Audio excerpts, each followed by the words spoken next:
इस दुनिया में जब भी कोई बच्चा गलती करता है तो हमारे समाज के लोग इसकी जिम्मेदारी तुरंत ही उसके माता पिता के ऊपर डाल देते हैं, ये कहते हुए कि शायद इनकी परवरिश में ही कोई कमी रह गई हो।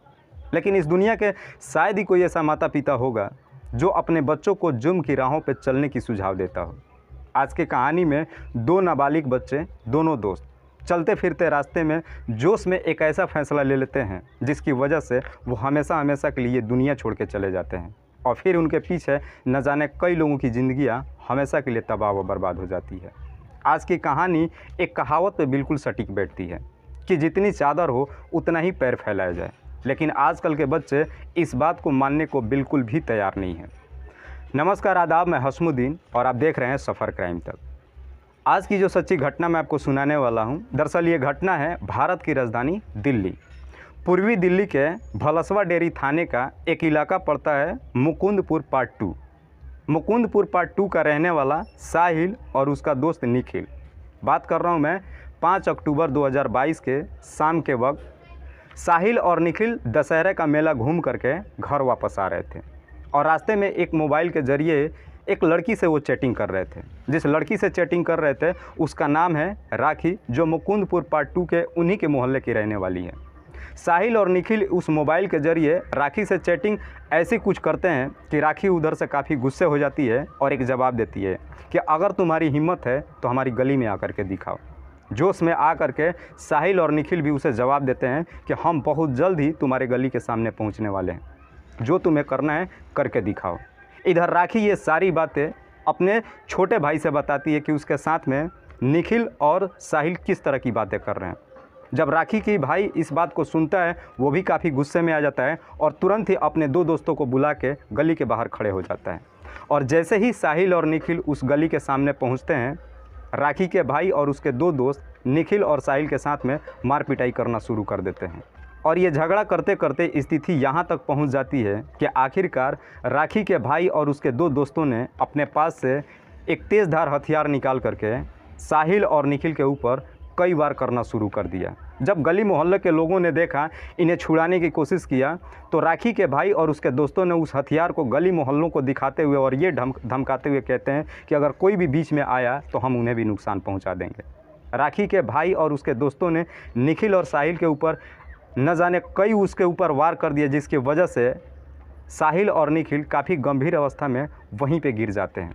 और उसके बाद से राखी के भाई और उसके दो दोस्त मौके से फरार हो जाते हैं। गली मोहल्ले के लोग तुरंत ही साहिल और निखिल को उठा करके और नज़दीकी बाबू जगजीवन राम हॉस्पिटल में पहुंचाते हैं। लेकिन जैसे ही हॉस्पिटल में पहुंचते हैं दोनों, बदकिस्मती से साहिल की पहुंचने से पहले ही मौत हो जाती है। इसकी खबर तुरंत ही भलसवा डेरी थाने में दी जाती है। पुलिस आती है और वहाँ पर रिपोर्ट दर्ज करती है। लेकिन बाबू जगजीवन राम हॉस्पिटल में डॉक्टर जब निखिल की स्थिति देखते हैं, निखिल की भी स्थिति कुछ खास ठीक नहीं होती है। वो तुरंत ही वहाँ से उसे रेफ़र कर देते हैं एक बड़े हॉस्पिटल में।